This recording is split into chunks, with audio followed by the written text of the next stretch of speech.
La prochaine conférence où on va accueillir Marc Atala dans quelques instants.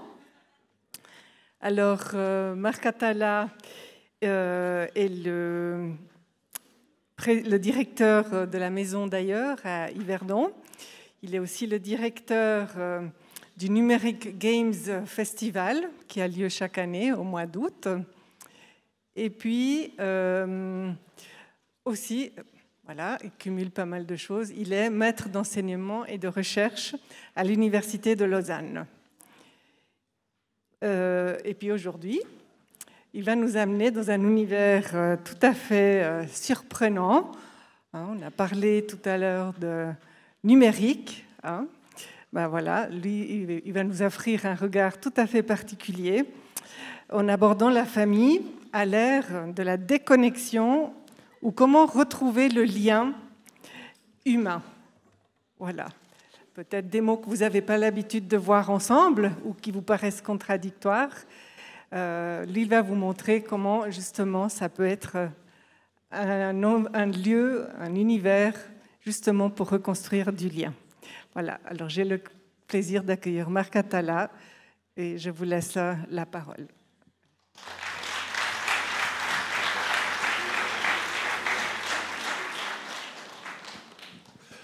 Voilà, bonjour à tous, merci pour l'introduction. Désolé, on a couru dans tous les sens, on a eu des problèmes techniques, comme quoi le titre de ma conférence de ce matin est assez pertinent.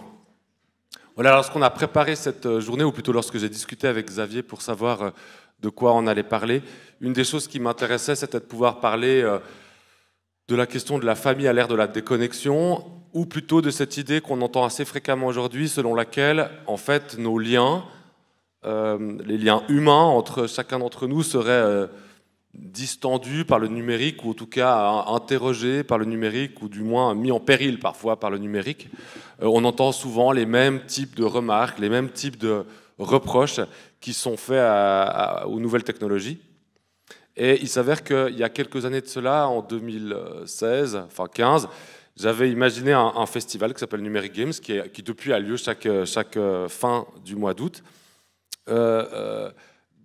Qui à la fois allait célébrer les nouvelles technologies, et quand je parle de célébrer, c'est plutôt montrer la diversité et la créativité qui ont lieu dans ces nouvelles technologies, et en même temps de pouvoir proposer vraiment un festival, c'est-à-dire un lieu ou un espace-temps particulier dans lequel les gens, en fait, déambulent, sont en famille, entre amis et autres, et ne sont pas du tout dans une sorte de capsule séparée les uns des autres, comme on peut l'imaginer parfois, quand on pense... au numérique, au téléphone portable, ordinateur portable, ce sentiment qu'on est isolés les uns des autres. Alors là, il me semble que vous vous tenez relativement chaud, puisque vous êtes bizarrement très proches les uns des autres. Mais on a un peu cette image parfois du numérique, c'est-à-dire de quelque chose qui nous isole. On n'a qu'à prendre le train, le bus, dans les files d'attente aussi. On a l'impression que tout le monde est focalisé sur son téléphone portable et passe un temps relativement incroyable à s'y intéresser, voire... chose quand même toujours assez aberrante quand on y réfléchit, à sourire devant son écran. Vous avez déjà remarqué à quel point vous souriez devant un écran de pixels, et de trouver très bizarre que quelqu'un à côté de vous parle. Voilà. C'est-à-dire que lorsqu'un être humain à côté de vous commence à vous parler, en particulier si c'est quelqu'un que vous ne connaissez pas, on a tendance à trouver ça étrange. Par contre, on ne trouve pas étrange de sourire bêtement devant nos écrans de téléphone portable. Et donc, une des choses, ou une des valeurs, disons, sur laquelle j'étais parti à l'époque, c'était de me dire, est-ce qu'il est possible de trouver une manière de lutter contre l'isolement, ou plutôt de proposer quelque chose dans laquelle la question d'isolement se pose autrement. Et c'est pour ça que l'idée d'un festival, puisque dans un festival c'est assez rare, sauf quand on recherche l'âme sœur, qu'on soit tout seul, en règle générale, dans un festival, on va entre amis, justement en famille ou autre, dans une atmosphère où on est tout sauf isolé. Et je m'étais dit, tiens, est-ce que cet isolement pourrait provenir d'autre chose que simplement de la nouvelle technologie ou de la technologie elle-même, mais d'autres types de modalités.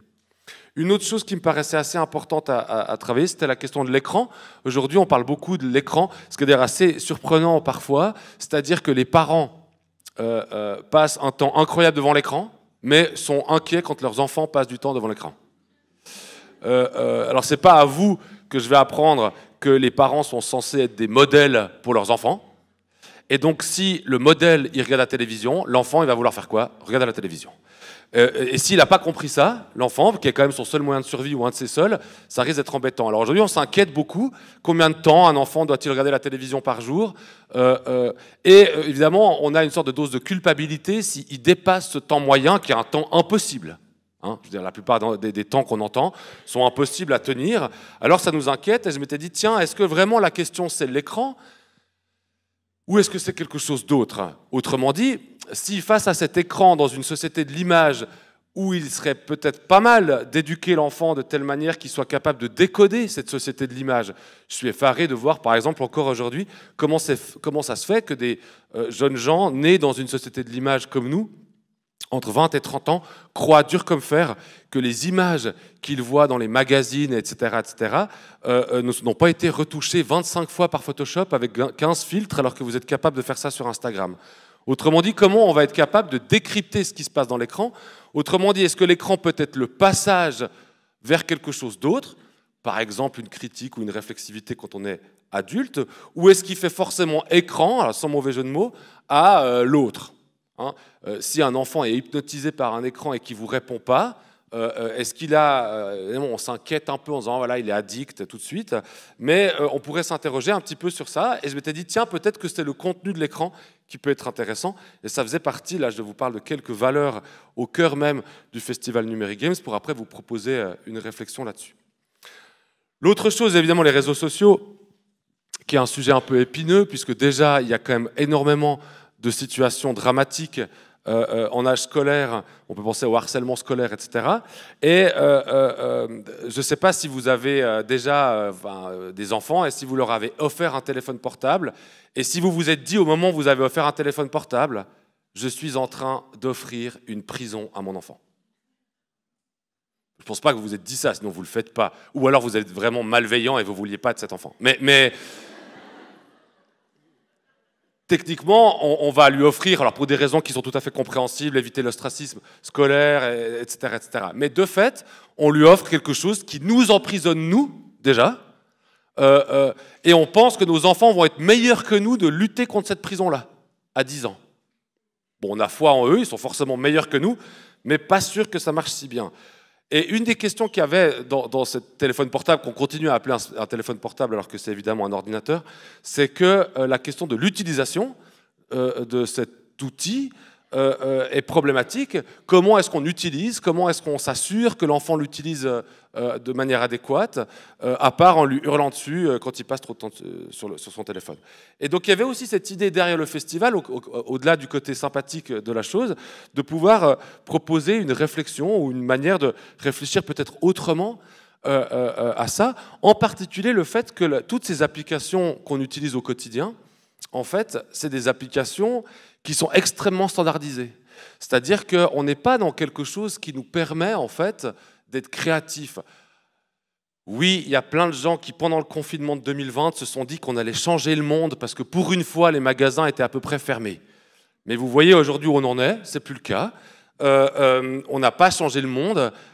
Au contraire, quasiment la plupart des conférences, des colloques et autres se passent à la fois en présentiel et en distanciel, vu qu'on a des nouveaux mots dans le vocabulaire.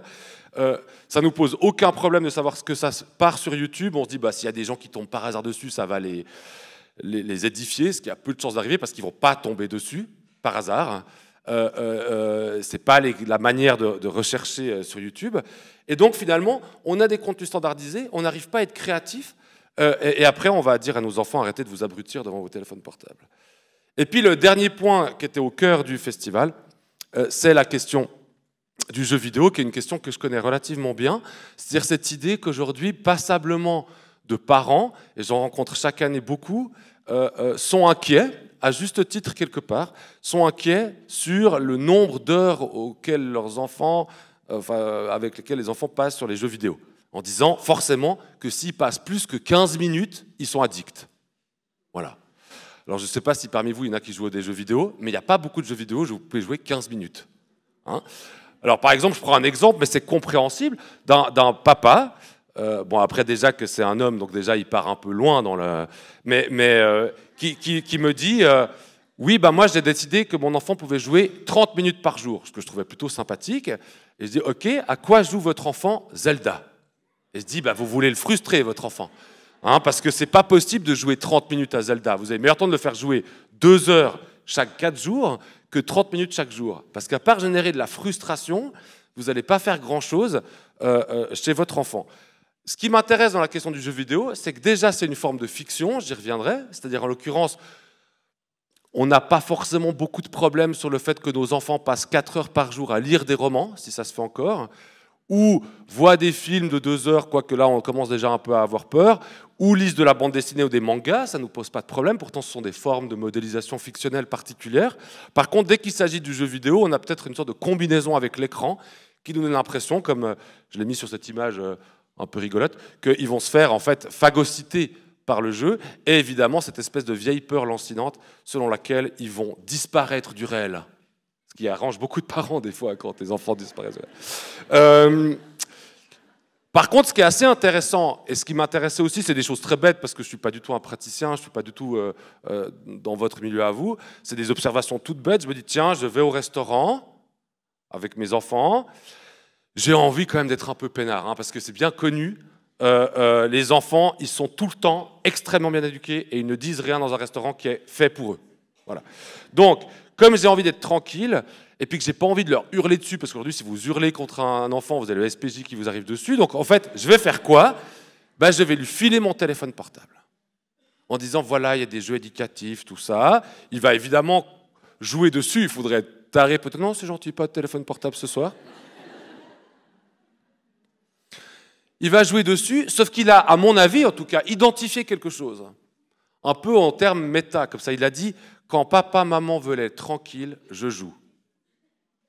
Donc la prochaine fois que je sens mes papas, maman fatigués de leur journée de travail, c'est-à-dire à peu près tous les jours, quand je vais leur demander le téléphone portable, est-ce que je vais leur dire « Ouh, je suis addict » ou est-ce que je vais leur dire « J'ai compris que vous étiez fatigué, passez-moi le téléphone portable, comme ça je vous fous la paix ».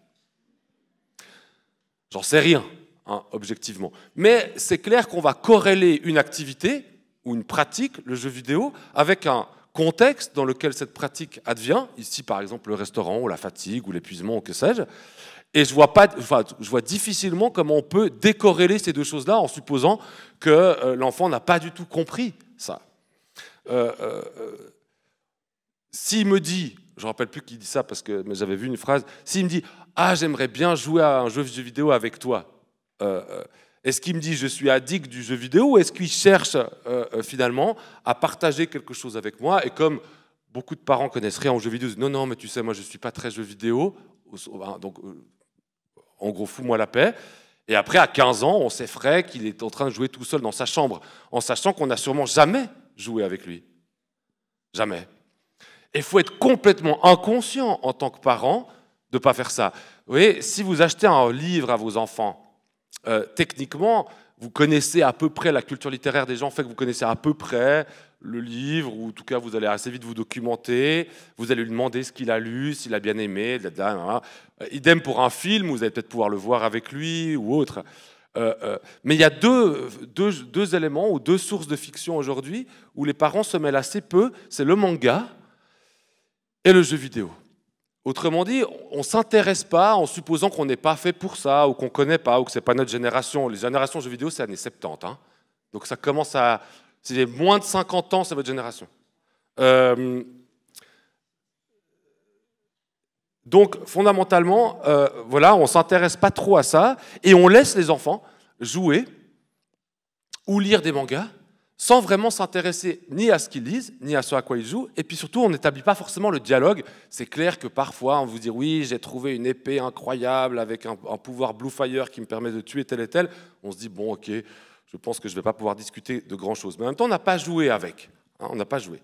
Or, ce qui m'intéresse, moi, c'est que j'ai l'impression que le numérique, c'est d'abord un langage. Alors, sans mauvais jeu de mots, puisque c'est effectivement un langage informatique, c'est un langage de code qui a un lexique, une syntaxe, qui va se dédier à un certain type d'action, puisque ces différentes lignes permettent d'engendrer des actions diverses à l'écran.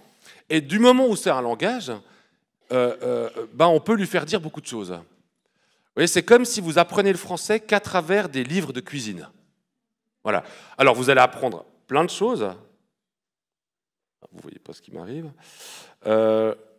Vous allez apprendre plein de choses dans un livre de cuisine, mais il y a peu de chances que vous soyez sensibilisé à travers un livre de cuisine, ou alors je ne les connais pas, à par exemple la poésie du 19e siècle. Hein. Pourtant, autant le livre de cuisine que la poésie du 19e siècle sont deux utilisations différentes du même langage. Si je prends la poésie française, le langage, enfin la langue naturelle, la langue française qu'on a appris. Donc du moment où le numérique est un langage, il est nécessairement en lien avec un ensemble d'exploitations, d'utilisations différentes. Non, c'est bon. Non, mais j'ai des espèces de messages qui viennent me parler. Et du moment où c'est un langage, c'est-à-dire que on peut avoir différents types d'utilisation de ce même langage. Et je m'étais dit, tiens, et si on crée un festival où ce qu'on allait montrer aux gens... Bon, vous êtes tous à la Polymanga une fois dans votre vie. Si ce n'est pas le cas, allez-y. Parce que vous allez voir un phénomène incroyable. Déjà, c'est le plus grand festival de Suisse romande, à part Paléo et Montreux. D'autre part, vous avez des surfaces commerciales immenses de jeunes gens, puisque c'est un festival qui touche les 15-20 ans en moyenne, qui passent leur journée dans ce bâtiment, à jouer sur les 500 mètres carrés dédiés à Nintendo et les 500 mètres carrés dédiés à la PlayStation, ainsi que d'autres autres trucs, et puis qui vont jouer aux nouveautés qui vont sortir quelques semaines ou quelques mois après. Et ils vont faire que ça, évidemment pas pour tous, toute la journée, puis dehors, vous avez tous les parents qui attendent que leurs enfants aient fini, en n'ayant pas compris que ça va durer 8 heures, et que quand on fume, ça fait beaucoup de cigarettes. Donc... Bah, c'est vrai, en même temps, enfin, je sais que ça paraît un peu extrême, mais c'est assez vrai. Ce qui est intéressant, c'est que ce que l'on va proposer aux jeunes, de nouveau qui est le public cible de Polymanga, et j'ai évidemment rien contre, enfin un petit peu, mais rien contre Polymanga en soi, c'est un contenu qui est extrêmement standardisé. C'est-à-dire, en fait, c'est ce que vous allez trouver après dans les grandes surfaces, quand vous allez acheter des jeux vidéo, c'est souvent ce que vous allez trouver, on va dire, qui est le plus vendeur, ce qu'on appelle les AAA dans le monde du jeu vidéo, c'est-à-dire c'est un peu les blockbusters du jeu vidéo. Voilà. Et comme les parents ne sont pas avec leurs enfants, puisqu'ils les attendent dehors, on ne voit pas vraiment à quoi ils jouent, ce n'est pas grave, il n'y a rien de dramatique. Mais par contre, la dimension de créativité qu'on donne aux jeunes dans un lieu comme ça, elle est quasiment inexistante. À l'époque, il y avait, enfin la dernière fois que je suis allé, c'était il y a 3 ou 4 ans, il y avait une table dédiée aux créateurs de jeux vidéo suisses. Et donc vous imaginez une table, ça, et puis vous avez 500 mètres carrés de Nintendo à côté. Il faut être fort pour aller à la table. Déjà, vous ne pouvez pas être beaucoup à cette table. Et donc, on ne présentait pas, dans le langage numérique qu'on leur présentait, qui étaient les formes de jeux vidéo, on présentait ce qui était évidemment extrêmement rentable en termes financiers, mais on n'essayait pas de déstabiliser les joueurs, on n'essayait pas de leur montrer autre chose. Donc, en fait, la créativité était à peu près nulle, et c'est ce qui m'a fait dire que et si on pouvait trouver une manière de mettre en avant la créativité dans le domaine du numérique, c'est-à-dire comment aujourd'hui des créateurs développent le langage numérique de telle manière qu'il puisse être un peu la poésie du 19e et non la recette de cuisine, bien que j'ai rien contre les recettes de cuisine. Est-ce que ça existe? Est-ce qu'il y a des lieux qui le font? Et qu'est-ce qui va se passer pour les parents, pour les familles qui viennent? L'intuition que j'avais derrière, c'est le seul truc un peu pénible que je vais vous montrer maintenant. Voilà, je vous avertis déjà. C'est la chose suivante. Oui, ça paraît compliqué, mais je ne vais pas tout commenter. Ce qui m'intéressait, c'était que l'être humain, que vous voyez en haut du schéma, il vit dans un monde qui est un peu structuré par plein de trucs, passons. Et puis, il a ses langages. Il a des langages, le langage humain, le langage informatique, etc. etc. Et ces langages, là, arrêtons une forme de langage, mais passons sur ces considérations, lui permet en fait de raconter le monde dans lequel il est. Hein, on le sait bien, vous le savez aussi bien que moi, vous ne racontez pas votre vie à 8 ans, de la même manière qu'à 20, enfin, il faut l'espérer, et puis qu'à 40. Et une des choses qui va changer votre façon de raconter votre vie, c'est évidemment plein de choses, mais en particulier le langage, et puis évidemment les références que vous pouvez avoir. C'est ce qui fait, par exemple, que, bon, je vous donne un truc un peu perso, mais quand j'étais adolescent, par exemple, c'était impossible de ne pas raconter une histoire amoureuse ou une rencontre amoureuse sans convoquer à un moment donné un soleil couchant ou un soleil levant. Et comme par hasard, dans les films que je voyais à la fin des années 80, enfin que j'entrevoyais, disons, il y avait toujours un peu cette espèce de scène romantique un peu cucu comme ça, mais fondamentalement qui permettait d'identifier ceci est amoureux. Donc si vous reproduisiez à peu près ça, bon, plusieurs personnes se sont fait avoir avec ça, mais si on arrivait à reproduire à peu près ça, on se disait c'est un code partagé par une communauté qui dit ceci est plus amoureux qu'un autre truc. Et personne raconte la première fois qu'il embrassait quelqu'un à une caisse de supermarché. Vous voyez, il n'y a pas de raison qu'on ne le fasse pas. On attend, on s'ennuie. Enfin, autrement dit, la manière qu'on a de raconter nos vies, et c'est une question beaucoup plus, même si je déconne un peu, mais comment aujourd'hui un jeune garçon ou fille de 10 ans raconte sa vie? Le but de ce schéma, c'était, même s'il est extrêmement caricatural, c'était de rappeler que le jeune de 10 ans, il vit dans un monde qui est structuré par un ensemble de choses, mais en particulier par les technologies numériques, qui, en fait, sont omniprésentes, mais vraiment omniprésentes. Elles sont partout autour de lui, voire même dans sa main. Quelle influence ça va avoir sur le fait de raconter sa vie? Comment il va raconter sa vie avec ça? Et comment il va raconter sa vie à ses parents, qui par ailleurs ont de la peine à partager cette vie-là? Ou peut-être voilà, ou à l'école, ou que sais-je. Sauf que notre manière de raconter notre vie, et vous voyez pourquoi je mets ce schéma, parce que la créativité est importante à un moment donné, la façon dont qu'on a de raconter notre vie, elle a un impact, ou elle a des conséquences sur le sens qu'on lui attribue à notre vie. Si vous restez croché à une rupture amoureuse, le sens de votre vie post-rupture, qui peut être très long d'ailleurs, il ne va pas être tout à fait la même chose que si vous essayez d'en trouver les bénéfices pour vous améliorer, en tout cas pour mieux vous connaître et éviter de vous ramasser une 14e fois. Donc, la question du sens, ce n'est jamais une donnée immédiate, c'est évidemment quelque chose qui se construit, et une des manières, ce n'est pas la seule, une des manières de construire ce sens se trouve dans la capacité à raconter son existence. Et c'est bien pour ça que dans le processus de deuil, on cherche à raconter autrement, pour trouver un sens différent que celui dans lequel on était bloqué auparavant.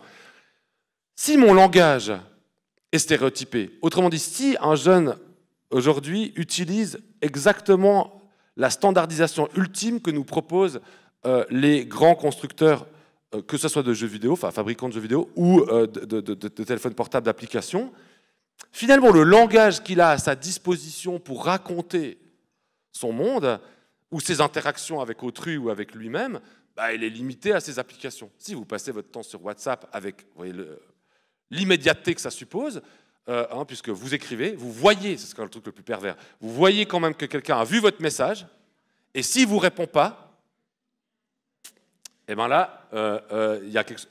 Nécessairement, si vous attendez plus que 3 minutes 30 qu'on vous réponde, vous dites, il y a un problème. Maintenant, vous décalez ça d'il y a 25 ans en arrière, c'est pas vous dire que c'était mieux avant, vous n'aviez pas ça, c'était quoi votre temps d'acceptation de réponse? C'était sûrement pas 3 minutes 30. Ça ne veut pas dire que c'est mieux ou moins bien. Ça veut dire qu'évidemment, l'interprétation qu'on va donner et le sens qu'on va donner à l'échange de messages n'est pas le même avec une application comme WhatsApp qu'avec une lettre cachetée que personne n'écrivait. Bon. Et ce qui m'intéressait, moi, par rapport à la question du numérique, c'est que si on arrive à diversifier les langages, ou plutôt si on arrive à travailler sur les langages, de nouveau entre guillemets, ou la créativité dans le monde du numérique, alors on va diversifier les sources, à mon sens du moins, d'histoire ou notre manière de raconter, qui aura une influence assez nécessaire sur le sens. Je prends un exemple, voilà. Ça, c'est une équipe de Japonais qui s'appelle TeamLab, qui sont des médias artistes, donc en fait, ce sont des gens qui utilisent les nouvelles technologies à des fins purement artistiques et esthétiques, pour immerger les gens dans des paysages naturels, comme on peut le voir ici, évidemment un peu psychédéliques, et puis de pixels. Leur but, ou un de leurs buts, c'est de matérialiser et de proposer l'expérience aux visiteurs des lieux, de matérialiser ce que l'on fait, on vit au quotidien. Autrement dit, quand on voit ces individus posés ici, tout ce qui les entoure, c'est-à-dire à peu près tout, dans l'équipe, enfin pour TeamLab, c'est l'idée de dire, en fait, on est aujourd'hui, notre condition humaine, c'est ça. En fait, on est plongé dans un monde numérique en permanence, qui fait qu'on passe un temps assez incroyable, je crois qu'en Europe, c'est 6 heures en moyenne par jour sur notre téléphone portable, par jour. D'ailleurs, vous pouvez le voir parce que vous avez qu'à swiper à gauche votre téléphone portable ou je ne sais pas quoi, et vous voyez le nombre d'heures par jour où vous avez regardé votre téléphone portable, ce qui est un peu le cynisme absolu de Apple et d'Android. Hein. C'est-à-dire, regardez comment on vous a bien eu, maintenant vous passez 7h30 aujourd'hui, c'est un peu mieux qu'hier, hein, c'était 7h42. Je suis quand même content, 7h30.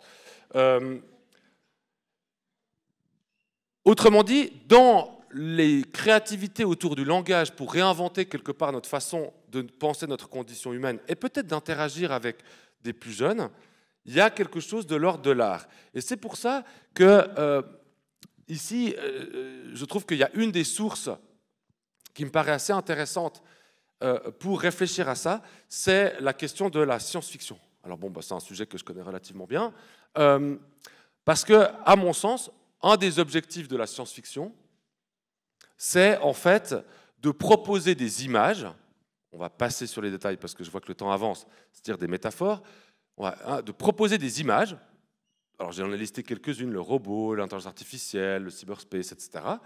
Ces images, elles résonnent étroitement avec le monde dans lequel on vit. On va créer des intrigues autour de ces images, c'est-à-dire quelque chose qui arrive à quelqu'un qui est évidemment quelque chose de plus ou moins pas très sympathique.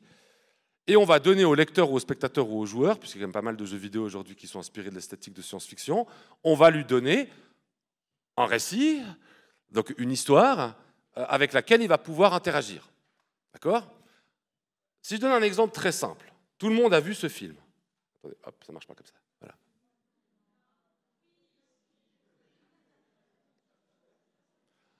Alors, voilà, bon.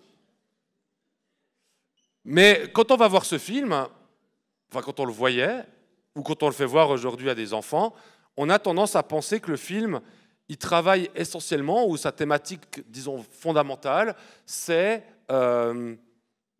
l'exploitation écologique ou anti-écologique d'un impérialisme américain terrifiant.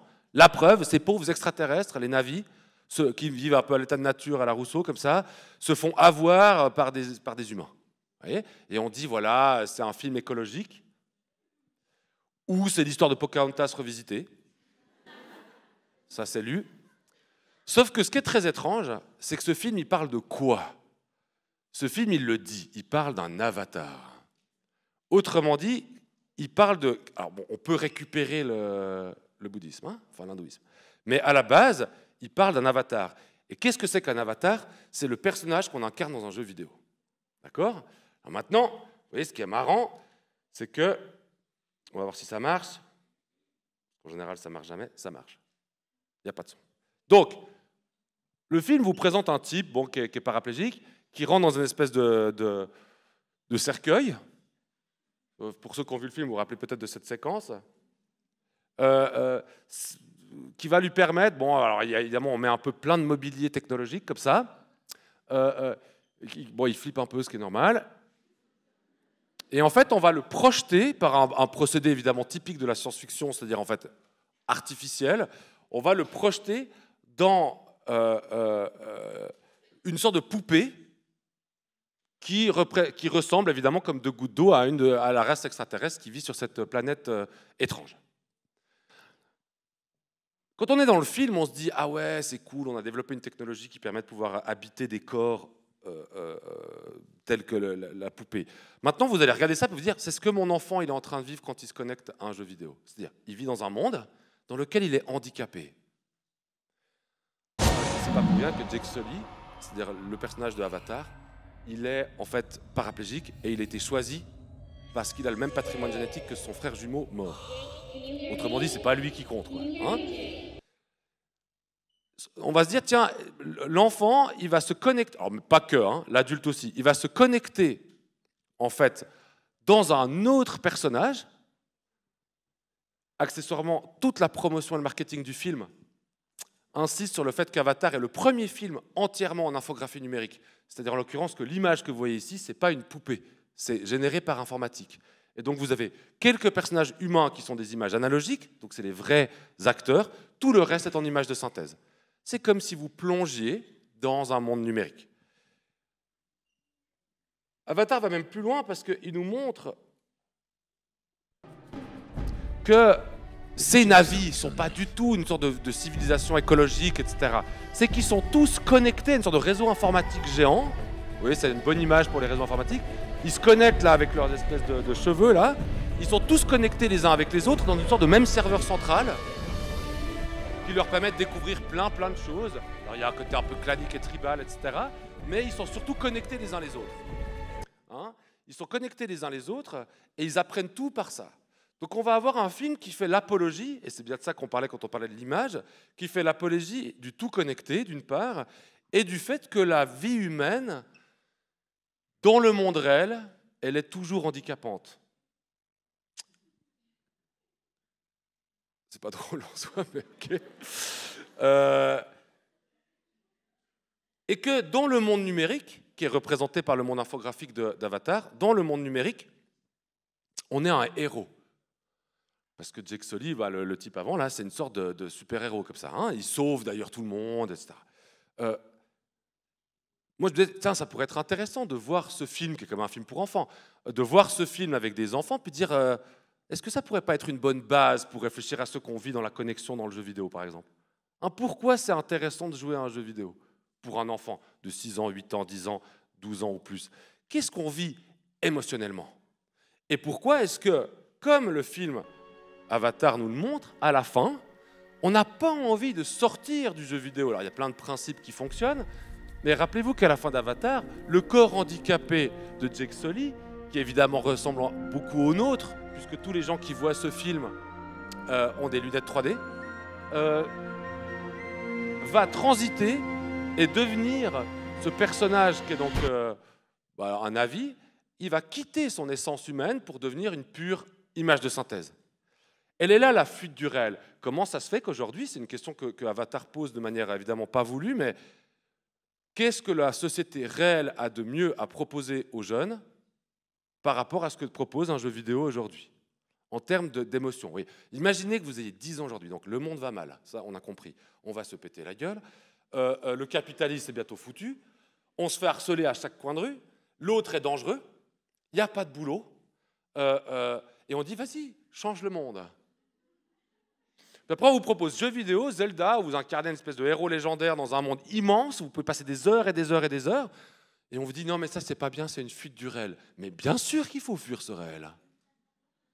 Évidemment qu'il faut fuir ce réel. Autrement dit, ce qui est intéressant dans Avatar, c'est cette capacité qu'il a, le film donc, de venir, à condition qu'il soit vu et discuté entre parents, enfants ou évidemment adultes et jeunes, de l'expérience du jeu vidéo, puisque c'est exactement tout ce qui est métaphorisé dans le film, c'est-à-dire qu'il semble nous dire nous sommes tous des handicapés d'une manière ou d'une autre, et on a un truc comme ça qui existe, qui est un monde virtuel, ou des mondes virtuels dans lesquels on peut être le héros.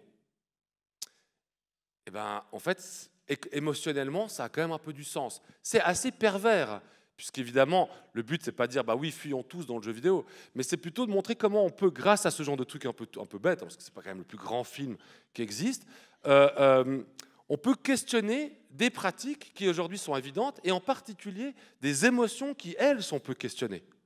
En fait, que vit un jeune dans un jeu vidéo? Et c'est quoi le monde dans lequel il vit? Pour les adultes, il y a quelque chose d'autre, et j'aimerais continuer un petit peu là-dessus avant de bientôt conclure.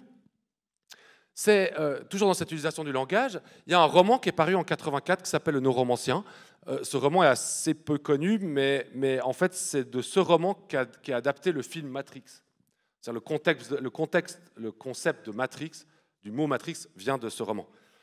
En gros, pour vous faire rapide, vous avez un type, qui est lui, qui s'appelle Case, qui est une sorte de junkie comme ça, qui passe son temps connecté dans des réseaux numériques. Mais pas de bol, dès le début du roman, il ne peut plus se connecter parce qu'il a reçu une mycotoxine dans la tête, bon, passons. Et donc, ils souffrent de ne plus pouvoir se connecter dans la matrice, c'est-à-dire dans le réseau informatique. Et je voulais juste montrer le tout début du roman, pour montrer comment ces images fonctionnent, et puis aussi comment on peut s'appuyer sur ces images, là encore en l'occurrence de cette espèce de langage particulier qu'est la science-fiction, pour peut-être réfléchir à 2-3 choses autour du monde numérique. Bon, je vous lis ça rapidement. Case avait 24 ans. À 22, il était un cow-boy, un braqueur, l'un des tout bons de zone. Il avait opéré en trip d'adrénaline pratiquement permanent, un sous-produit de la jeunesse et de la compétence, branché sur une platine de cyberspace maison, c'est un peu compliqué, qui projetait sa conscience désincarnée au sein de l'hallucination consensuelle qu'était la matrice. J'aimerais faire un petit parenthèse. La matrice, donc pour ceux qui n'ont jamais compris le film Matrix, hein, parce qu'il y a toujours un qui dit « oui, moi j'ai jamais vraiment compris ce truc ». Vous avez des humains qui se connectent à un serveur informatique dans lequel ils vivent leur vie. Et évidemment, comme ils sont convaincus de vivre dans ce monde-là, puisqu'ils sont directement branchés neuronalement dans ce monde, en fait, leur corps est une sorte de truc un peu voilà, qui sert à rien et qui est exploité par des machines qui en tirent l'énergie pour survivre. Et tout le but du film, c'est de sortir de cette espèce de situation un peu pas très marrante pour revenir dans le monde réel, qui est alors beaucoup moins drôle que le monde de la matrice. Donc ici, on voit que ça vient de là, que Case, en fait, il aime bien, il a besoin de se projeter, hein, de projeter sa conscience désincarnée. Dans quoi? Dans un réseau informatique qui s'appelle la matrice. Je vous rappelle qu'Internet n'existe pas en 84. Et vous voyez comment elle est décrite, la matrice, elle est décrite comme une hallucination consensuelle. Maintenant, vous allez faire un truc super, pas maintenant, mais après. Vous dire, à chaque fois que je me connecte sur mon téléphone portable, sur Internet, je suis dans une hallucination consensuelle. Et vous verrez qu'il y a un truc qui est marrant. C'est-à-dire, en fait, quelle est la simulation qu'on nous propose dans cette hallucination consensuelle, à laquelle, évidemment, on croit tous, puisque c'est une hallucination consensuelle, mais ça reste une hallucination. Autrement dit, si j'envoie un message WhatsApp à quelqu'un qui ne me répond pas dans les 15 secondes, l'émotion que j'éprouve d'être agacé par cette situation est produite évidemment par l'hallucination que nous propose WhatsApp, c'est-à-dire que tout message doit avoir immédiatement une réponse. Alors que humainement, on sait bien que ce n'est pas le cas. Hein?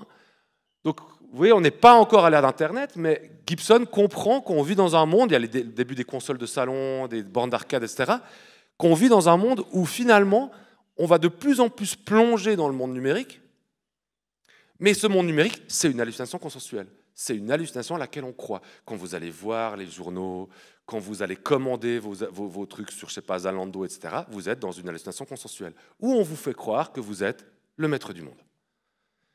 Je continue. Il avait, comme il erreur classique, celle qu'il s'était juré de ne jamais faire, il avait piqué à ses employeurs, il avait étouffé une bricole et cherché à la sortir par un fourgue à Amsterdam. Ils lui endommagèrent le système nerveux avec une mycotoxine russe héritée de la guerre. Pour Case, donc là, l'anti-héros, qui n'avait vécu que pour l'exultation désincarnée du cyberspace, ça nous rappelle notre dépendance absolue de toujours aller voir ce qui se passe sur nos réseaux, ce fut la chute. Dans les bars qu'il fréquentait du temps de sa gloire, l'attitude élitiste exigeait un certain mépris pour la chair. Le corps, c'était de la viande. Case était tombé dans la prison de sa propre chair. Pourquoi est-ce qu'on se connecte à cette hallucination consensuelle qu'est la matrice? Réponse de Gibson en 84, pour fuir la chair. Hein, on hait son corps, on ne supporte pas son corps, on ne supporte pas cette espèce de truc bizarre qui vieillit, qui souffre, etc. Et donc on le fuit. Quand on passe 6 heures par jour sur un téléphone portable, on fuit son corps. Pourquoi? Parce que votre corps, lorsque vous êtes sur un téléphone portable, il est réduit à quoi? À 1, voire 2 pouces. Pendant 6 heures, votre corps, c'est 1 à 2 pouces. Je trouve que l'image de la matrice est intéressante. Hein. Je fuis mon corps. Alors on a peut-être peur que nos enfants fuient le réel, dans les jeux vidéo par exemple, mais nous, qu'est-ce qu'on fuit 6 heures par jour? Alors c'est sympa de leur faire la morale, mais nous, on fuit quoi? Et si j'étais conscient que je fuis, je m'ennuie, ah mon Dieu, l'ennui, bon, je m'ennuie, je prends mon téléphone et je souris à mon écran, qu'est-ce que je fuis? Je ne sais pas si vous avez vu ce documentaire sur Netflix que je trouve assez intéressant qui s'appelle « Derrière nos écrans de fumée ». Et qui est un peu trippant d'ailleurs, et qui nous dit la chose suivante, c'est qu'une des maladies de l'Occident, c'est que le fait que le téléphone portable soit greffé quasiment à notre corps, et qui fait qu'à chaque instant on peut le solliciter, fait qu'on n'arrive plus à gérer les problèmes personnels. C'est-à-dire qu'en fait, confronté à la souffrance ou autre, plutôt que d'y être confronté, alors souvent de manière relativement pathétique, je vous l'avoue, mais c'est-à-dire un peu en souffrant par terre, ou en pleurant, ou enfin bref, on dit « Ah, YouTube !» Et sur YouTube, il y a des millions de vidéos. Et donc, c'est-à-dire que c'est pratique, on fuit. Et dans ce documentaire, ils ont tout un argumentaire que je trouve intéressant pour montrer comment aujourd'hui, en fait, le fait d'avoir un outil systématiquement à disposition pour combler le manque ou la confrontation avec soi fait qu'on n'arrive plus à se confronter à soi, ou en tout cas que c'est beaucoup plus compliqué puisqu'on a des sollicitations externes en permanence. Avant, il fallait « Ok, je vais aller boire un verre, comme ça, puis il n'y avait pas envie, puis quand vous rentrez parce que vous avez trop bu, c'est encore pire qu'avant. » Enfin, il y avait quand même cette confrontation à soi, un petit peu, alors plus ou moins efficace. Là, vous pouvez passer votre soirée complète sur votre téléphone sans problème, ou votre écran, que sais-je. Qu'est-ce qu'on fuit, hein? Qu'est-ce qu'on fuit? Il y a une autre chose que je trouve intéressante, dans un roman, enfin c'est un recueil de nouvelles d'un écrivain que j'aime bien, qui s'appelle Alain Damasio, et le recueil de nouvelles s'appelle « Aucun souvenir assez solide ». Dans cette nouvelle, dans ce recueil, il y a une nouvelle que j'aime bien parce qu'elle thématise, à mon avis, le rapport de la famille. C'est une nouvelle qui s'appelle Captcha, dans laquelle vous avez, il faut essayer d'imaginer parce que c'est un peu métaphorique. Donc vous avez d'un côté les enfants. On ne sait pas trop pourquoi, mais pouf, il y a les enfants. De l'autre, il y a les parents. Entre deux, moi je vais vous faire peut-être, c'est un peu con de faire un peu en vertical, vous voyez. Bon. Donc vous avez les enfants ici et les parents là. Entre deux, vous avez une rue, enfin une route, et il y a un jeu qui a lieu chaque semaine qui s'appelle la Captcha. Et le but, c'est que les enfants rejoignent leurs parents. Jusque-là, facile. Il s'avère que, première chose, aucun enfant n'a jamais réussi à rejoindre ses parents. Ce qu'on apprend au début de la nouvelle.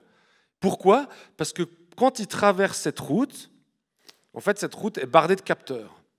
Et chaque fois qu'un capteur capte une partie de votre corps à laquelle il est dédié, donc capteur oculaire, s'il capte votre œil se dématérialise et intègre l'infosphère. Donc maintenant, je vous laisse imaginer comment ça se passe. Donc vous avez des enfants d'un côté, qui ont leurs parents de l'autre, ils y vont, comme ça, capteur de mouvement, capter la jambe, pouf, une jambe de moins. Donc voilà. En sachant que tous les membres dématérialisés intègrent ce qu'on appellerait l'infosphère, c'est-à-dire deviendraient des sortes d'avatars purs du monde numérique. Et la nouvelle raconte ça. Comment, en fait, les enfants n'arrivent pas. Bon, il y en a un qui arrive, mais comment les enfants n'arrivent pas? À la fin de la nouvelle, il y a un truc que j'aime pas, mais bon, c'est pratique pour cette présentation. Il y a une espèce d'explication de la nouvelle. C'est un truc un peu, voilà, je sais pas, pour le dire. Vous n'avez pas compris, je vous explique. Ce qui rend d'ailleurs le truc un peu moins intéressant. Donc voilà, bon, évidemment, tout le contexte, je vais pas le mettre en place, mais en gros, il retrouve un texte dans lequel il est dit ça. Le texte disait en gros ceci, que la dématérialisation, donc des enfants, hein, ne vient pas de la technologie, mais de notre esprit. Là, on retrouve la fuite à Gibson. Hein, je veux me projeter pour fuir. Ou plutôt que la technologie n'a jamais été qu'une substitution à nos corps limités, qu'une projection de nos désirs de puissance, qu'une façon géniale d'externaliser nos pulsions dans les machines afin de nous rendre omnipotents face au réel. Oui, parce que quand on commande sur Zalando, vous avez tous eu ça, on se sent le maître du monde. Voilà. Enfin, Zalando ou autre. Derrière les capteurs, il n'existerait pas, selon ce texte, une entité pensante qui serait la ville, bon ça on s'en fiche, il y aurait plus profondément à l'œuvre une économie de désir partagée par tous les humains, adultes ou enfants. Lesquels, me diras-tu, le texte en cite beaucoup, par liste, j'ai retenu ça.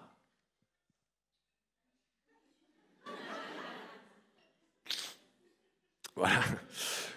Donc j'ai retenu ça, conjurer le mouvement par la trace, l'événement par sa prédiction, l'écart par les normes, vouloir saisir et capter compulsivement les gestes, les pensées et les actes, collecter et cumuler ce qu'on prélève, vouloir surveiller, observer, entendre partout, tout être, toute chose et tout le temps, être Dieu. Bon, à part le fait que c'est assez cool. Ce qui est intéressant, je passerai sur les influences de Deleuze, etc. Ce qui est intéressant, c'est de voir que derrière cette technologie, et évidemment, on comprend mieux comment marche la nouvelle Captcha, c'est-à-dire, mettez un enfant au monde aujourd'hui, bon, peut-être pas aujourd'hui, mais disons, un enfant qui a 6-7 ans, dans le monde où il est, les capteurs. Pensez au nombre de capteurs qu'il y a par jour. La télévision, les smartphones, les iPads, les machins, les écrans illuminés. Dans les métros, il y a de l'info partout. Enfin, il est entouré de capteurs. Hein, c'est ce qu'on appelle l'économie de l'attention. On passe son temps à faire en sorte que les gens soient que leur attention se porte sur autre chose qu'eux-mêmes ou leurs proches. On est tout le temps là-dedans, tout le temps. Et eux, ils vivent ça en permanence. Hein, en plus, on leur a offert un téléphone portable parce que leurs parents leur veulent du mal. Donc, ils disent en plus, tu ne dois pas être attentif, mais je te file un téléphone portable.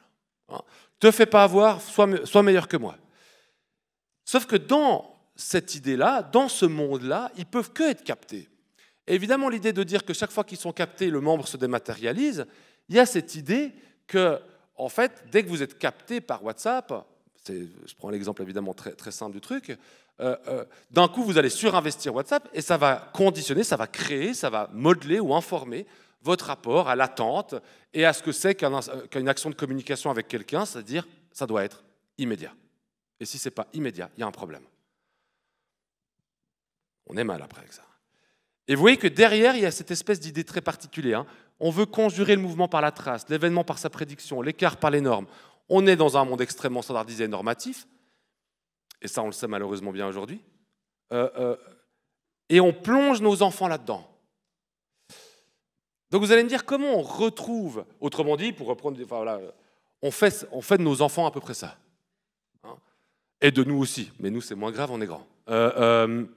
C'est-à-dire qu'on va, c'est un artiste français qui s'appelle Bebdeum, qui fait des images numériques où il intègre en fait l'ensemble de cette espèce de consommation mondiale, peut-être que la suivante est plus signifiante, où on se voit un peu tatoué, enfin, marqué, vous voyez, à votre gauche, avec du Google, du Amazon, du Apple, du Facebook, etc. Comme si notre identité se constituait à l'aune de cet ensemble de mondes dans lequel on vit, qui est évidemment constitué d'un ensemble de capteurs qui sont tout le temps en train de nous dire les mêmes choses, à peu près, c'est-à-dire « donne-moi ton attention, donne-moi ton attention, donne-moi ton attention, donne-moi ton attention, donne-moi ton attention ». Après, on dit aux enfants « soyez créatifs », ce qui suppose du vide. Hein. Vous allez me dire, c'est quoi le rapport avec la famille, tout ça? C'est ce que j'avais dit à Xavier quand il m'a invité. Je lui ai dit « mais moi, je ne suis pas du tout dans votre milieu. Moi, j'en sais rien. Hein. Moi, je vois un enfant qui dysfonctionne, déjà, j'en vois pas, du coup, pas directement. Je ne sais pas trop comment faire. Mais j'ai cet avantage-là, peut-être, de dire et si nous, les adultes, on était capables de se mettre, peut-être pas à leur place, parce que heureusement, on n'y arrive pas, mais de se rendre compte que ceux qui se sont fait contaminer en premier par ce monde numérique, c'est nous. Moi, je me suis rendu compte dernièrement qu'en vacances, je ne prends pas beaucoup de vacances par année, en vacances, je check mes mails. Et comme, je pense, pas mal d'entre vous. Hein, quoique peut-être dans le milieu de l'éducation moins. Et je me suis dit, mais tu te rends compte à quel point ça ne se passe pas bien dans ton existence. C'est-à-dire que tu es en vacances, dans tes 2 semaines par année où tu prends des vacances, ça devrait plutôt bien se passer, et tu es en train d'avoir une sorte de mouvement compulsif de ton corps, parce que tu te demandes si c'est quand même une bonne idée de voir tes mails, et tu sais que tu vas craquer, et tu craques, et après tu n'es pas bien. C'est moi qui veux être tranquille au restaurant. Parce que si des enfants commencent à hurler, j'ai l'impression qu'ils m'enlèvent ce moment d'intimité profond qu'est le restaurant. Hein, je ne me demande pas pourquoi je ne fais pas une pizza chez moi, ou au moins je suis tranquille. Non, je me demande comment ça se fait qu'il y ait autant d'enfants qui jouent à des jeux vidéo en permanence sans que les parents s'intéressent à quoi ils jouent. Oui, c'est des questions d'un adulte qui me paraît à peu près responsable aujourd'hui, en disant, mais voilà, je me dis comment ça se fait que les enfants ou les ados, ils connaissent plus le jeu vidéo que leurs parents. Ils ont vécu plus d'expériences émotionnelles différentes, mais ils ne peuvent pas en parler avec leurs propres parents. Et en plus, quand ils en parlent, les parents disent « Ah, c'est bon avec tes jeux vidéo, hein. On a marre, là. Tu ne veux pas t'intéresser à, je sais pas, Proust. » Ça, c'est des questions qui m'intéressent pas mal. Et c'est pour cette raison que je m'étais dit, et si on pouvait créer une sorte de lieu, non pas pour les enfants, non pas pour les ados, non, mais plus pour les adultes, non pas seulement pour les adultes, où on mélange. Vous avez peut-être déjà été dans des endroits dédiés un peu aux jeux vidéo, où vous avez les jeux vidéo récents qui sortent, et puis dans un coin, il y a un truc qui s'appelle rétro gaming. Et ce truc rétro gaming, c'est pour les papas et les mamans. C'est-à-dire en fait, il dit, pour les vieux, là-bas, il y a 3 boutons, ça sera plus facile pour vous. Et puis, nous les jeunes, on est là. Sauf que si vous mettez un enfant de 6 ans devant un flipper, il va s'éclater. Tout comme si vous mettez un adulte devant certains jeux vidéo, il peut s'éclater. Et je me dis, pourquoi est-ce qu'on garde ces espèces d'oppositions aujourd'hui alors qu'on essaie de faire exploser toutes les oppositions dans le reste du monde? Et c'est pour ça que j'avais imaginé le festival. je vous passe cette vidéo et après j'ai fini, mais comme moi j'ai eu 2-3 minutes de retard au début. C'est comme ça que ça se passe. Bon, on voit pas grand chose à cause de la lumière, mais bon, ça c'est pas de ma faute. Où on essaye de mélanger en fait, c'est un festival qui est coproduit par l'école d'ingénieurs et l'université de Lausanne, on essaye de mélanger toute la créativité numérique pour tout type de public, enfants, adultes, parents ou autres. On collabore avec pas mal de monde qui proviennent du monde de l'éducation, qui font des ateliers spécifiques, des spectacles. C'est aussi une manière de diversifier les langages, des spectacles qui impliquent du numérique, des spectacles qui n'en impliquent pas du tout, pour créer quelque chose d'un peu particulier, d'un peu jovial comme ça.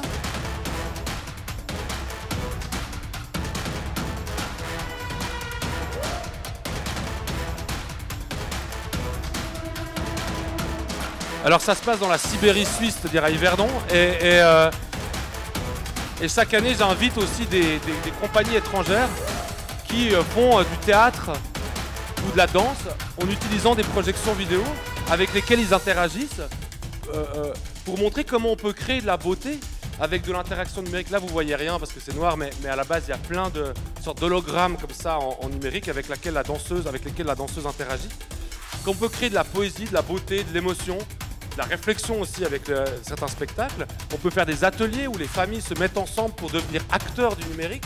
C'est plus seulement pour subir la standardisation, mais pour essayer de comprendre non pas seulement comment ça marche, ça c'est pas le guide du petit inventeur, mais de se mettre ensemble pour partager un moment. Ça peut être aussi en réalité virtuelle. Par exemple, il y a des concerts, il y a évidemment des soirées musicales pour les moyennement adultes, comme et cette espèce d'incubateur de projets, parce que la plupart de ces projets viennent de choses différentes. On projette aussi sur les bâtiments pour proposer un peu des choses, redonner de la couleur à la ville, mais aussi redonner du mouvement à la ville ou aux villes. C'est quelque chose qui me paraissait intéressant parce que je crois que pour moi la seule manière de se reconnecter en fait les uns les autres est de peut-être de dépasser cette espèce de sentiment de division générationnelle ou de ne pas savoir quoi faire, c'est de prendre le temps ensemble. J'ai mis deux images où on voit enfants-parents qui collaborent, ou encore mieux ici, voilà. Et ça, c'était intéressant parce que c'était un stand qui était fait par la Croix-Rouge, où la Croix-Rouge avait créé un jeu vidéo qui se jouait à 4 pour travailler sur la solidarité. Et il fallait jouer à 4, on est obligé de jouer à 4 au jeu. Et forcément que les familles qui venaient étaient quasi obligées de jouer à 3 ou à 4 ensemble. Et on voit que la maman n'a pas l'habitude de tenir des manettes. Donc Mais c'était pas grave parce que le but dépassait ça. Et voilà, j'aimerais terminer là-dessus puisque le but c'était de vous lancer plein d'idées puis d'avoir une dizaine de minutes pour des questions. Je suis assez convaincu qu'aujourd'hui, la seule manière... que la prise en compte du fait que ce monde c'est le nôtre et qu'on doit inventer des histoires dans ce monde-là, on doit trouver des manières de raconter notre vie qui est devenue, non pas numérique, mais dans un monde numérique, c'est peut-être la seule manière de réinventer un peu notre humanité plutôt que de stigmatiser, alors que ce soit les joueurs ou que ce soit évidemment de l'autre côté les adultes. Voilà, je vous remercie de votre attention et si vous avez des questions, je suis à dispo.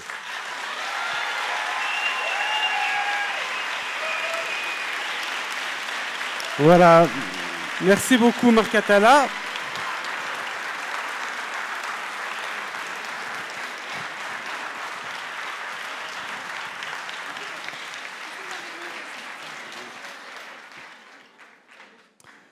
Bonjour, merci beaucoup. Je suis un de ces vieux de 53 ans. Ouais, je comprends. Qui a un fils de 22 ans. Et à mon époque, c'était le Spectrum ZX, vous le connaissez sûrement, où c'était des petits bâtonnets, des petits trucs comme ça. Donc évidemment, les jeux vidéo ont bien évolué. Et en fait, j'ai plusieurs questions. La toute première, c'est que j'ai l'impression que le monde vidéo devient de plus en plus réel. Et qu'effectivement, quand je vois mon fils à quoi il joue, c'est plutôt des jeux où on se tire dessus, les têtes éclatent, il y a les zombies, etc., etc. Alors, je suis un peu inquiet. Je me dis, mais finalement, c'est quand même pas le monde idéal qu'on pourrait peut-être envisager comme celui d'Avatar. Et la deuxième question, c'est, j'ai l'impression que, alors ça, j'espère que vous me direz que c'est le contraire, mais que j'ai l'impression que c'est quelque chose qui intéresse plutôt les garçons, les hommes, plutôt que les femmes ou les jeunes filles. Non, aujourd'hui, les statistiques en Suisse, les dernières que j'ai vues, qui étaient établies l'année passée, qui est une année assez particulière parce qu'avec le confinement, le monde du jeu vidéo a encore plus explosé. Vous savez que l'industrie du jeu vidéo aujourd'hui, au chiffre d'affaires mondial, c'est plus que cinéma et musique réunis. Donc vous prenez Hollywood, Bollywood, plus le champ de la musique, vous cumulez les chiffres d'affaires, c'est plus petit que le jeu vidéo mondial. C'est-à-dire qu'en fait, dans l'industrie du jeu vidéo, en fait, aujourd'hui en Suisse, c'est 47% de joueuses et 53% de joueurs.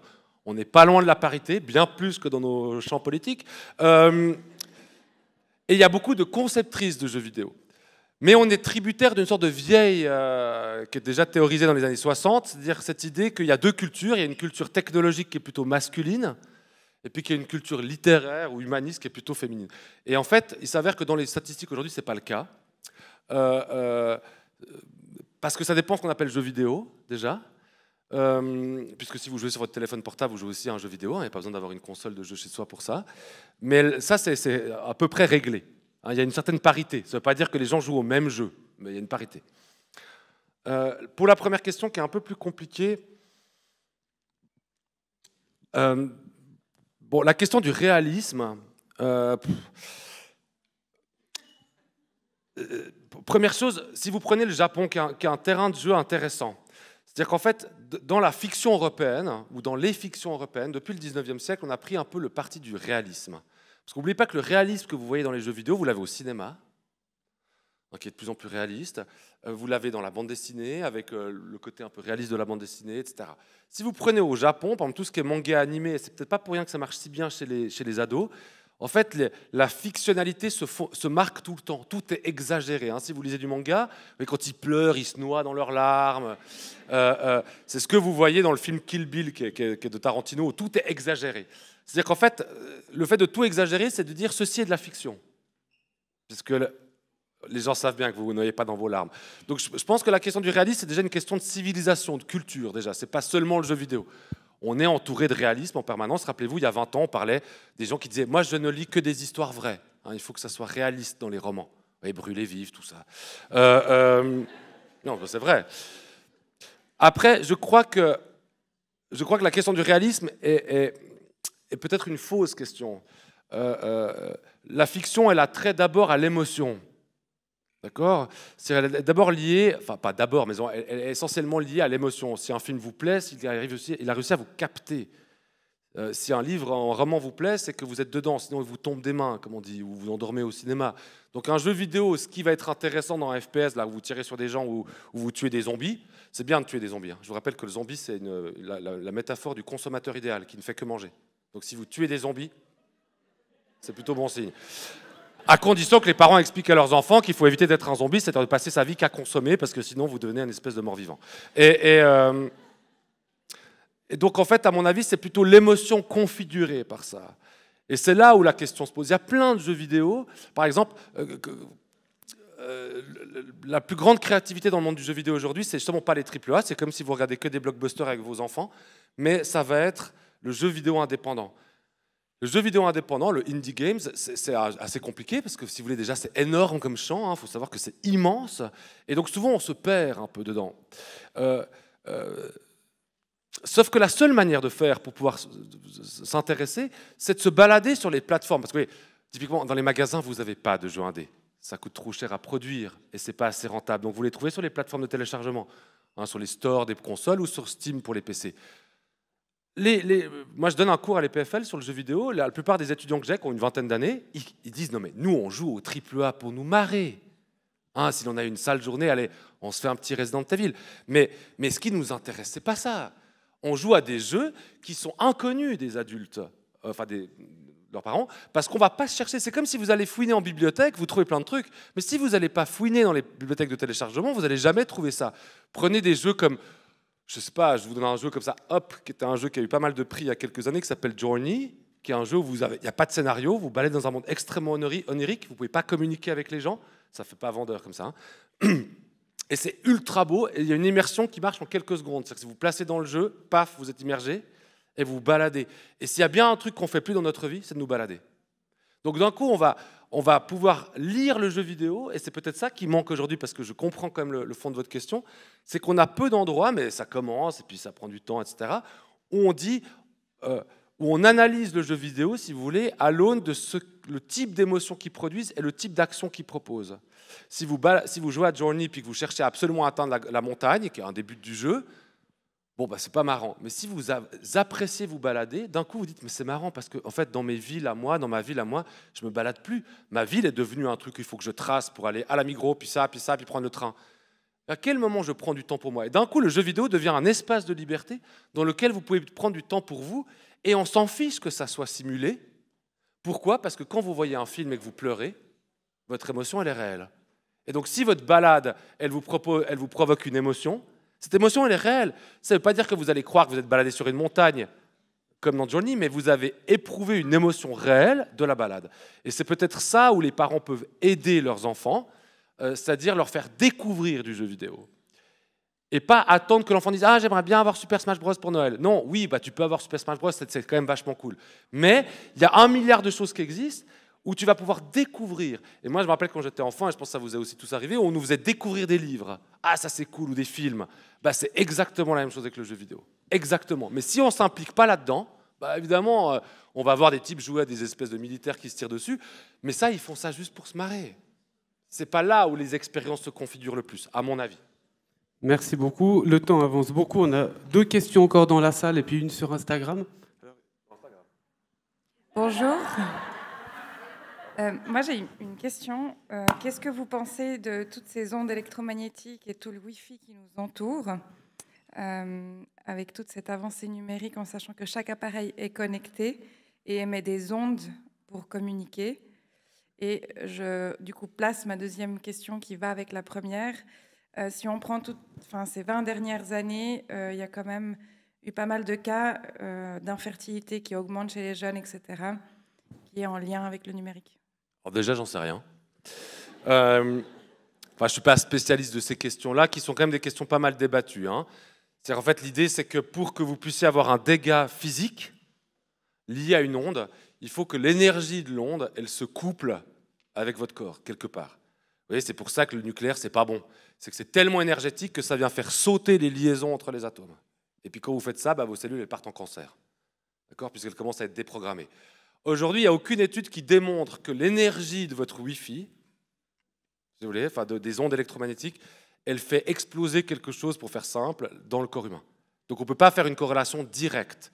Par contre, je pense que ce n'est pas très bon d'être entouré d'un milieu énergétique en permanence. Sauf que ça ne vous pose aucun problème quand vous allez en avion, alors que là, rayonnement solaire, raréfaction de l'oxygène, donc là, vous avez de l'intraveineuse directe. Hein. En avion, c'est 25 radios d'un coup, ça ne vous pose pas de problème. Par contre, effectivement, je pense que le fait d'être dans des mondes qui sont complètement énergétiques, ce n'est pas très bon. Parce que c'est-à-dire que votre corps est stimulé en permanence par de l'énergie électromagnétique. Mais la corrélation directe, c'est parce qu'il y a du Wi-Fi, qu'il y a de l'infertilité, ça, je pense qu'il faut faire un peu attention. Nos modes de vie en Occident, c'est du stress sans fin. Ça, je pense que ce n'est pas très très bon pour nos corps, disons. Hein. Donc beaucoup de stress permanent, des angoisses permanentes. Je ne sais pas quel est le pourcentage de burn-out, dépression, fréquentation chez les psys, mais c'est quand même assez important. Perte du sens, etc. Surconsommation permanente, donc on cherche dans l'objet quelque chose qui nous fait du bien. Et à mon avis, ça peut être aussi, peut-être pas lié à l'infertilité, mais expliquer un certain mal-être européen ou occidental, qui peut être renforcé ou non, alors ça, j'en sais vraiment, moi je ne sais pas du tout ça, par effectivement le milieu physique, ou là en l'occurrence électrophysique dans lequel on vit. Donc je ne peux pas vous dire directement, je ne peux pas me dire des conneries, quoi. Mais il y a d'autres choses qui font qu'on ne va pas bien, si vous voulez, c'est ça que je veux dire. Les dépressions, ce n'est pas le Wi-Fi, quoi. Merci beaucoup. On a encore une dernière question au centre de la salle. Oui, bonjour. Bonjour. Je vous remercie. Et du coup, j'avais une petite question, oui, et une réflexion à apporter par rapport à ce que vous avez présenté. Je me demandais juste par rapport aux parents, la crainte qu'ils pouvaient apporter par rapport aux jeux vidéo, etc. Comme l'avait mentionné avec Avatar, finalement, le personnage réel de la vie réelle va dans l'avatar et reste dans l'avatar. Pareil pour Matrix, un des personnages, il est dans Matrix et finalement refuse de rester dans le monde réel, dans la chair, et revient dans la matrice. Donc est-ce que la crainte des parents, ce ne serait pas un peu ça? Ce ne serait pas d'avoir leur enfant qui reste dans cette matrice ou reste dans cet avatar, veut rester dans cet avatar, veut rester dans sa chambre, et finalement... c'est pas le désir des parents, ça, plutôt que... On n'arrive pas à le faire sortir de là, on n'arrive pas, peut-être, ils ont peur, ils ont cette crainte que leur enfant ne se socialise pas comme il faut, cette crainte que les yeux aussi devant l'écran, ce soit pas... voilà. Et quel conseil donc nous donneriez-vous pour que du coup, nous, on puisse rassurer le parent? Non, moi, je ne suis pas là pour donner des conseils, hein, j'en sais rien. Je veux dire, moi, je vous dis à peu près 2-3 choses que j'ai pu observer et qui m'intéressent. Non, alors, plus sérieusement, je ne sais pas, mais je ne sais pas exactement quelle est la crainte des parents. Ça, pour être honnête, si vous avez peur que votre enfant fuit le réel, finalement, moi, j'ai l'impression que l'enfant, il montre plutôt l'inverse de ça, qu'il est beaucoup dans le réel. C'est nous qui aimerons des fois qu'il parte un peu ailleurs, si vous voulez. Donc je ne sais pas cette peur si elle est pertinente. Elle est aussi beaucoup relayée par les médias. Est-ce que c'est vraiment notre peur ou est-ce que c'est une sorte de discours qu'on retrouve pour donner du sens à quelque chose qu'on ne sait pas maîtriser? Vous voyez, si votre enfant il passe beaucoup de temps sur un jeu vidéo, vous ne savez pas quoi faire avec ce truc, donc vous allez reconvoquer des sortes de discours que vous avez entendus ou lus et dire « Ah, il est en train de fuir le réel ». La première chose, c'est que le jeu vidéo est une activité de sociabilisation. Ça, c'est la première chose. Il faut arrêter de déconner. Le jeu vidéo, c'est quand vous lisez, vous voyez, vous êtes tout seul derrière votre livre. Pourquoi ça, vous voyez ça comme une activité de sociabilisation? Parce que vous discutez avec des personnages imaginaires qui vont permettre après de pouvoir discuter avec des gens autour de vous, mais quand vous jouez au jeu vidéo, pas. Non, c'est extrêmement sociabilisant, le jeu vidéo. Il y a des forums, il y a des discussions, il y a des expériences partagées, des émotions partagées. C'est juste que souvent, les parents, ils ne connaissent pas ces lieux-là. Allez sur les forums voir, hein, ils ne sont pas en train de partir en vrille, les types. Ils se posent des astuces, ils ont compris comment on peut ruser avec le jeu. C'est assez créatif, pas pour tous les jeux, on est d'accord, mais quand même assez créatif. Donc je pense que c'est plutôt, pour moi, la problématique, elle est plutôt sur la distance qu'il existe entre les parents, et c'est une distance qui diminue parce qu'aujourd'hui, les cadras, en fait, ils ont grandi dans un monde où il y avait déjà des jeux vidéo, et à mon avis, plus on va avancer dans le temps, plus en fait les gens seront à l'aise avec ça parce qu'ils auront aussi, depuis l'âge de 10-12 ans, joué à des jeux vidéo ou avant, sans problème. Donc à mon avis, il n'y a pas de conseil à donner, mais si on voit le jeu vidéo comme une activité de sociabilité, alors apprendre à un enfant à parler de son expérience dans un jeu vidéo, c'est ce qu'on ferait pour un roman. Enfin, moi, je ne sais pas, vous avez sûrement déjà vécu ça. On vous dit, ah, t'as bien aimé, oui, c'est comme vous allez au cinéma, t'as bien aimé le film, le type qui dit, ouais, sympa, c'est tout. Bon, vous n'avez pas une activité de sociabilité très grande autour du film. Par contre, c'est plutôt ce qu'on fait quand on est étudiant, on discute, ce qu'on a aimé, ce qu'on n'a pas aimé, à quoi ça nous fait penser, etc., etc. Pourquoi ça, on ne fait pas avec le jeu vidéo? C'est ça la question. Et c'est tout con, hein. Il faut prendre une manette, c'est quand même pas compliqué. Au pire des cas, vous êtes une pive, mais ça s'apprend. Et puis c'est pas grave, parce que je suis pas sûr que les enfants ils aient besoin que leur papa ou leur maman, ça soit des demi-dieux. Hein. Ils s'en fichent de ça. Et eux, c'est plutôt le moment partagé. Puis après, on peut parler de ce moment partagé. Il y a un des exposants qui vient au Festival Numérique Game. C'est une fondation que vous connaissez évidemment tous, ça s'appelle la Fondation Jeunesse et Famille. Et chaque année, ils viennent avec un stand où parents et enfants jouent ensemble. Et l'idée, c'est qu'ils débriefent après. Et ce que me disaient les différents animateurs du stand, c'est que le plus compliqué pour les parents, c'est de débriefer avec leurs enfants. Ils ont joué à un jeu, ils sont bien marrés, ou que sais-je. D'abord, c'est les parents qui disent « Ah, mais moi, je ne sais pas jouer ». Après, ils y vont quand même parce qu'il n'y a pas le choix. Ils jouent, ils sont bien marrés, et quand il faut débriefer, qu'est-ce qu'on a vécu? Soudainement, il nous manque les mots. Vous voyez, qu'est-ce qu'on a vécu? C'était cool de jouer avec ta fille ou ton fils? Comment ça s'est... T'es content d'avoir partagé cette activité? Et c'est peut-être ça l'activité de socialisation. C'est en ça que le jeu vidéo est une activité de sociabilisation. Il nous permet de faire ça. Mais comme toutes les autres formes de fiction, finalement, il n'y a pas de spécificité au jeu vidéo, si ce n'est qu'aujourd'hui, le jeu vidéo, peut-être qu'on écarte les gens plus facilement, ou les enfants, en disant « va jouer tout seul ». Moi, c'est plutôt ça que je vois. C'est, vous voyez, prends mon téléphone et va jouer plus loin. Donc ça veut dire que ça devient une j'ai l'impression qu'on fait du jeu vidéo une activité solitaire, mais je ne pense pas qu'elle l'est à la priori. Rappelez-vous les bornes d'arcade, c'était tout sauf solitaire. Les consoles de jeu aussi. Toute la promo Nintendo, c'est de pouvoir jouer avec les grands-parents. C'est des activités de sociabilisation. Je vois pour quelles raisons on ne pourrait pas sociabiliser autour d'un jeu vidéo. Par contre, ça demande un investissement de la part des parents, mais comme on devrait le faire en disant « Ah bah tiens, je vais m'intéresser au livre que lit mon fils dans son cours, ou au film qu'ils ont vu en classe, ou je ne sais pas, n'importe quoi, en fait. Ou à la pièce de théâtre qu'ils ont été voir. » Instagram maintenant, c'est ça? Voilà, une question très courte sur Instagram. Alors, on a une question posée par Sophie. Le lien avec Avatar me parle beaucoup, mais avec des plus petits, de 4 ans, vous conseillerez quoi comme film, jeu par exemple? Comme film, jeu? Ou film ou jeu, par exemple. Mais c'est film ou jeu. Enfin, c'est pas un film-jeu. Ou jeu.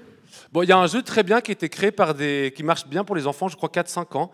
Il faudrait juste vérifier pour ça, qui est un jeu qui a été créé par 2 développeuses de jeux vidéo suisses, à Genève d'ailleurs, qui s'appelle Tourmaline Studio. Et le jeu s'appelle, et c'est là où en général le bas blesse, donc le jeu s'appelle Oniri Island. Voilà, Oniri comme O-N-I-R-I, hein, pour Instagram. Instagram si tu m'entends. Donc Oniri, O-N-I-R-I, Island, qui est un jeu où en fait ce qui est intéressant c'est que pour les petits c'est un jeu qui est sur iPad et vous avez des vraies figurines physiques et vos figurines sont connectées, donc en fait vous déplacez vos figurines sur l'iPad, ce qui fait bouger le jeu et donc ça fait le lien entre la matérialité de l'objet, qui est quand même un peu plus simple à 4 ans ou 5 ans, et puis un décor qui évolue en fonction de vos actions. Donc ça c'est un jeu très très bien. Film 4 ans, bah je sais pas, mais à 4 ans on regarde des films. Non, ça j'en sais rien. 4 ans pour moi c'est un peu petit. Ce qui est sûr c'est que des jeux vidéo pour des enfants de 4 ans, au-delà des jeux éducatifs, il y en a quelques-uns. C'est peut-être pas le plus gros du marché parce que justement, souvent les parents sont un peu réticents à mettre trop tôt leurs enfants devant des jeux vidéo. Mais ce qui est sûr, c'est que ce jeu-là, Oniri Island, c'est extrêmement bien. Puis dans les films, j'avoue, dans les dessins animés, je suppose, je vois pas comme ça. Je connais peut-être pas assez la distribution des films pour enfants, en bas âge. Donc là, je sais pas. Mais je pense que ça peut se trouver assez facilement. Mais des jeux 4 ans, ouais, ça, je conseillerais ça. En plus, c'est de la création suisse, c'est pas cher. C'est chouette, les créatrices elles existent, elles viennent de faire un super bon jeu avec Pro Infirmis sur le jeu vidéo et handicap. Elles sont extrêmement, voilà, c'est très poétique ce qu'elles font. Enfin voilà, ça c'est un bon truc. Hein, soyons un peu patriotes. Merci Instagram. Merci Marc Catala.